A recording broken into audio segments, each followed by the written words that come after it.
Students, welcome back to my channel Step 2 Path. I am Pooja, here to teach you business studies. Today we start with our third chapter, business environment. Last two chapters के link description में given है. आप description पे जाके link पे click करके मेरे पिछले दो चैप्टर्स को पढ़ सकते हैं. So today we start with the third chapter, business environment, and here we go. Business environment वो इन्वायरमेंट जो ऑर्गेनाइजेशन के बाहर है, आउटसाइड द इन्वायरमेंट, लेकिन फिर भी बिजनेस को इफेक्ट कर रहा है. वो सारे फैक्टर्स जो बिजनेस के बाहर हैं लेकिन बिजनेस को इफेक्ट कर रहे हैं, that is called business environment. वो सब फैक्टर्स कौन कौन से हो सकते हैं? वो हमारे social factors, political factors, legal factors, technology factor, culture factor, हमारे इन्वेस्टर्स, कस्टमर्स, कंज्यूमर्स, कोई भी हो सकता है जो बिजनेस के तो बाहर हैं लेकिन उनके चेंजेस की वजह से हमारे पूरे बिजनेस को इफेक्ट कर रहे हैं. वो सारे फैक्टर्स बिजनेस इन्वायरमेंट्स में आते हैं. उसके फीचर्स क्या है? Totality of external forces. मैंने अभी बोला कि वो सारे फैक्टर्स जो ऑर्गेनाइजेशन के बाहर है, सारे एक्सटर्नल फोर्सेस जो बिजनेस को इफेक्ट करते हैं, that is external forces. Specific and journal forces. Journal forces होते हैं वो फोर्सेस जो जर्नली है, मतलब social forces, legal forces, political forces, technology forces, जो हमारे ऑर्गेनाइजेशन, सिर्फ हमारे ऑर्गेनाइजेशन में नहीं और भी ऑर्गेनाइजेशन पे इम्पैक्ट देती हैं. स्पेसिफिक फोर्सेस स्पेसिफिकली हमारी ऑर्गेनाइजेशन पे जो इफेक्ट करते हैं, जैसे इन्वेस्टर्स जो हमारे ऑर्गेनाइजेशन के इन्वेस्टर्स होंगे, या फिर हमारे कस्टमर्स, जैसे अगर कस्टमर का लाइफस्टाइल चेंज हो गया, उनकी प्रेफरेंसेस चेंज हो गई, तो उस चेंजेस की वजह से हमारे बिजनेस पे इफेक्ट पड़ेगा. That is a specific forces. Third point is inter relatedness. ये सब आपस में इंटरलिंक्ड होते हैं. मतलब अगर कोई लीगल फैक्टर में चेंज हुआ, जो लीगल फैक्टर में चेंज होगा जिसकी वजह से बिजनेस पे इफेक्ट हुआ. फॉर एग्जाम्पल, अगर टैक्स में कुछ इंक्रीज हो गया, गवर्नमेंट ने बोला आप अब से तुम हमें 5% नहीं 8% टैक्स दोगे, तो बिजनेस अपने टैक्सेस कहाँ से लेगा? कस्टमर से लेगा. तो वो क्या करेगा? ऑटोमेटिकली प्राइस इंक्रीज करेगा. प्रेशर किसके ऊपर आएगा? कस्टमर्स के ऊपर आएगा. अब जब कस्टमर के लिए वो प्रोडक्ट की कॉस्ट इंक्रीज हो जाएगी, या तो वो कस्टमर ज़्यादा पैसे देगा या फिर उस प्रोडक्ट का सब्सिट्यूट ढूंढेगा, कोई और प्रोडक्ट यूज़ करना चलेगा, उसकी डिमांड जो हो जाएगी वो कम हो जाएगी. तो ये सारे फैक्टर्स आपस में लिंक्ड होते हैं. Fourth point is dynamic in nature. मतलब जो हमारा इन्वायरमेंट होता है वो बहुत चेंजिंग नेचर का होता है. डायनामिक मतलब चेंजेस. हमारे टेक्नोलॉजी में चेंजेस है, टेक्नोलॉजी इंप्रूवमेंट हो रही है डे बाय डे, तो टेक्नोलॉजी में चेंजेस आ गए, या फिर कस्टमर की प्रेफरेंस चेंज हो गई, कंपटीशन आ गया, नई ऑर्गेनाइजेशन आ गई मार्केट में, नया सब्स्टिट्यूट आ गया मार्केट में, तो वो भी चेंजेस में ही आएगा. तो जैसे जैसे इन्वायरमेंट में चेंज हो रहा है वैसे वो हमारे सारे ऑर्गेनाइजेशन पे, सब बिजनेसेस पे इम्पैक्ट करता है. तो ये बहुत डायनेमिक है, बहुत ज़्यादा चेंजिंग इन नेचर है. अनसर्टेन. जैसे ये बहुत ज़्यादा चेंजिंग इन नेचर है तो ये अनसर्टेन है, कोई इसको प्रिडिक्ट नहीं कर पा रहा है. प्रिडिक्शन करने के लिए बहुत ज़्यादा एनालिसिस और बहुत ज़्यादा स्टडी की ज़रूरत होती है.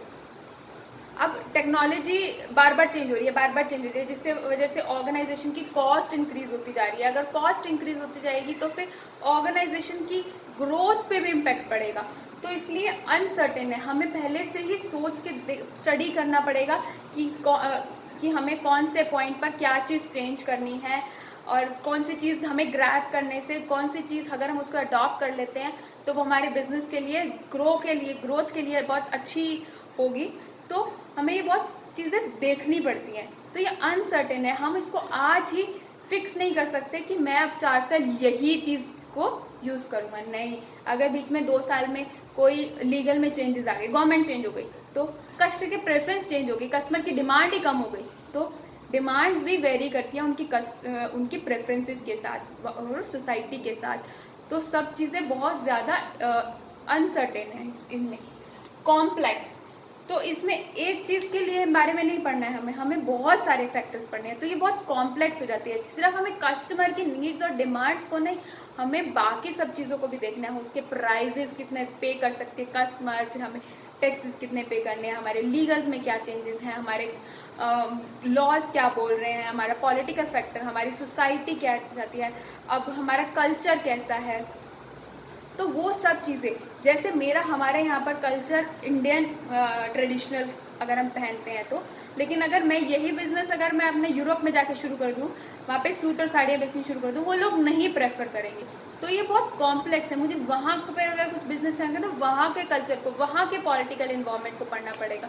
तो सारे फैक्टर्स को देखना पड़ता है, सिंगल एक फैक्टर से हम बिजनेस इन्वायरमेंट नहीं कर पा सकते, हम आगे अपने फ्यूचर में ग्रो नहीं कर सकते। रिलेटिवली ये आपस में सब इंटरलिंक्ड होते हैं, रिलेट करते हैं कि आज यहाँ पर ये चीज़ पर का इफ़ेक्ट हमारे बिजनेस की में कैसे इफेक्ट देगा और ये हमारे कस्टमर को कैसे इफेक्ट देगा। हमारा कल्चर वेस्टर्न कल्चर को अडॉप्ट कर रहा है, तो हम वेस्टर्न कल्चर में अगर एडॉप्शन हो रही है तो हम उसमें अगर कुछ प्रोडक्शन करते हैं, वेस्टर्न क्लोथ्स अगर मार्केट में लेकर आते हैं, तो ये हमारे लिए अच्छी बात है। तो हमें रिलेट करना चाहिए कि किस चीज़ की प्रेफरेंस बढ़ रही है, किस चीज़ की डिमांड बढ़ रही है, अब मार्केट में क्या हो रहा है। तो ये सब आपस में रिलेटिव है, मिले हुए हैं। So this is all about the features of business environment. Business environment को अच्छे तरह से अगर मैनेजर समझ लेते हैं तो हमारी कंपनी के लिए वो ग्रोइंग फैक्टर बन जाएगा, क्योंकि सारे डिसीजन जो मैनेजर्स लेते हैं वो हमारे फ्यूचर के लिए लेते हैं। हमारे शॉर्ट टर्म फ्यूचर गोल्स भी हो सकते हैं, लॉन्ग टर्म गोल्स के लिए भी ले सकते हैं, तो फ्यूचर्स के लिए लेते हैं। तो फ्यूचर को प्रिडिक्ट करने के लिए उनकी अंडरस्टैंडिंग होनी बहुत ज़रूरी है बिजनेस इन्वायरमेंट के साथ, उन सब फैक्टर्स के साथ जो बिजनेस के बाहर भी हैं। बिजनेस के अंदर के फैक्टर्स के साथ साथ बाहर के फैक्टर्स भी उतने ही इम्पॉर्टेंट होते हैं समझने के लिए मैनेजर को, ताकि वो अच्छे डिसीजंस दे सके। अब इसकी इम्पॉर्टेंस क्या है, बिजनेस इन्वायरमेंट की इम्पॉर्टेंस, और मैनेजर्स अगर उसको अच्छे से समझ ले तो how it will be affect to the business. The first point है, it enables the firm to identify opportunities and getting the first mover advantage। अगर मैनेजर्स एक्सटर्नल फोर्सेस को अच्छे से समझ पाते हैं, उसको अच्छे से इवेल्युएट करते हैं, तो वो अपॉर्चुनिटीज़, जो न्यू अपॉर्चुनिटीज़ मार्केट में आ रही हैं या आने वाली हैं, उसको आइडेंटिफाई कर लेते हैं। और फर्स्ट मूवर एडवांटेज मतलब सबसे पहली ऑर्गेनाइजेशन या सबसे पहली टीम बन जाती है जो उस एडवांटेज को ग्रैब करके आगे मूव करती है, आगे ग्रो करती है ऑर्गेनाइजेशन। अब जो चीज़ सबसे पहले जो कंपनी लेकर आती है, जैसे अगर मैं टेक्नोलॉजी, टेलीकॉम टेक्नोलॉजी की बात करूं, तो बहुत सारी ऐसी टेक्नोलॉजी है जो सबसे पहले एप्पल लेकर आई। तो वो एप्पल क्यों फेमस है, क्योंकि वो फर्स्ट मूवर एडवांटेज उठाती है। सबसे पहले एप्पल अगर वो टेक्नोलॉजी जैसे ही लेकर आती है, उसको और बाकी सब कंपनीज फटाफट ग्रैब करती हैं, लेकिन फर्स्ट मूवर कौन है, एप्पल। तो उसकी जो एडवांटेज है वो उसी के पास है, वो ही सबसे पहले अपॉर्चुनिटी ग्रैब करती है। ऐसे ही जैसे जैसे जो अपॉर्चुनिटीज ग्रैब करता जाता है, जो सबसे पहले अपॉर्चुनिटी ग्रैब करके सबसे पहले मूव करता है, वो ही ग्रो कर पाता है अपनी ऑर्गेनाइजेशन को। बिजनेस इन्वायरमेंट में उसका बहुत अच्छा इफेक्ट जाता है। This is the first point. And the second point, it helps the firm to identify threats. Opportunity के साथ साथ थ्रेट्स भी आइडेंटिफाई कर पाएगा अगर मैनेजर बिजनेस इन्वायरमेंट को बहुत अच्छे से समझ के, एनालाइज करके, इवेल्युएट कर ले, तो वो थ्रेट्स को भी बहुत अच्छे से समझ पाएगा, जिससे वो अर्ली वार्निंग सिग्नल्स दे देगा ऑर्गेनाइजेशन को कि ये हमारे ऑर्गेनाइजेशन में थ्रेट होने वाला है हमारे लिए, हमें इससे कुछ वार्न करके, वार्निंग सिग्नल्स लेकर हमको कुछ ऐसा करना होगा जिससे हमें ये इम्पैक्ट ना हो, ये थ्रेट हमारे लिए हमारी अपॉर्चुनिटी बन जाए। सो ये जैसे जैसे जैसे अपॉर्चुनिटी को एनालाइज करके हम देख सकते हैं, वैसे हमें थ्रेट्स को भी एनालाइज करना होगा कि फ्यूचर में अगर ये चेंज हो जाएगा तो हमारी ऑर्गेनाइजेशन में ये हमारे लिए थ्रेट बन जाएगा। It helps in trapping useful resources. कौन से रिसोर्सेज यूजफुल हैं, कौन से रिसोर्सेज हमें ज़्यादा काम आएंगे, कौन से रिसोर्सेज जो हमारी ऑर्गेनाइजेशन में ग्रो के लिए हमें हेल्प आएंगे, ये सभी मैनेजर्स एनालाइज कर सकते हैं अगर वो बिजनेस इन्वायरमेंट्स को अच्छे से स्टडी करें तो। It helps in कॉपिंग with rapid changes. जैसे जैसे चेंज होता जा रहा है, बहुत जल्दी जल्दी टेक्नोलॉजीज में चेंज हो रहा है, उस सारी टेक्नोलॉजी को फटाफट ग्रैब करना और मार्केट में लेकर आना, उससे हमारी कंपनी में ग्रोथ होएगी।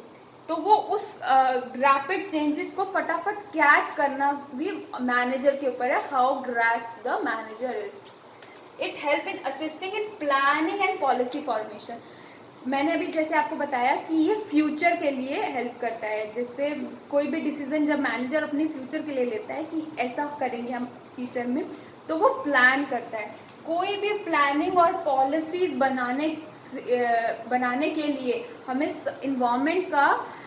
इन्वायरमेंट फैक्टर्स को स्टडी करना बहुत ज़रूरी है।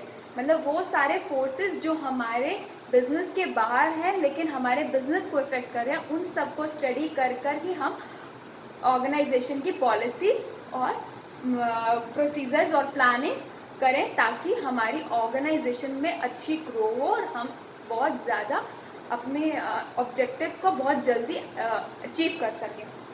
It help in improving performance भी उस हिसाब से इंक्रीज होगी। अगर मैंने उस टेक्नोलॉजी को जल्दी से ग्रैप्स कर लिया और उस अपॉर्चुनिटी को अपने पास ले आई अपने ऑर्गेनाइजेशन में, वो मेरे ऑर्गेनाइजेशन में फटाफट मेरी ऑर्गेनाइजेशन को इंक्रीज करेगी, ग्रो करेगी, जिससे हमारी ऑर्गेनाइजेशन की जो परफॉर्मेंस है, टीम की जो परफॉर्मेंस है, वो भी इम्प्रूव होगी। So this is the importance of business environment की कैसे मैनेजर एक अपनी एनालिसिस से अपने फैक्टर्स को स्टडी कर कर, आउटसाइड फैक्टर, एक्सटर्नल फैक्टर्स को स्टडी कर कर बिजनेस को ग्रो करने में हेल्प कर सकते। Thank you students, I hope you understand the importance and features of business environment. If you like it, please press the like button, share it to the other student and subscribe to my channel Step to Path for the further videos. Thank you.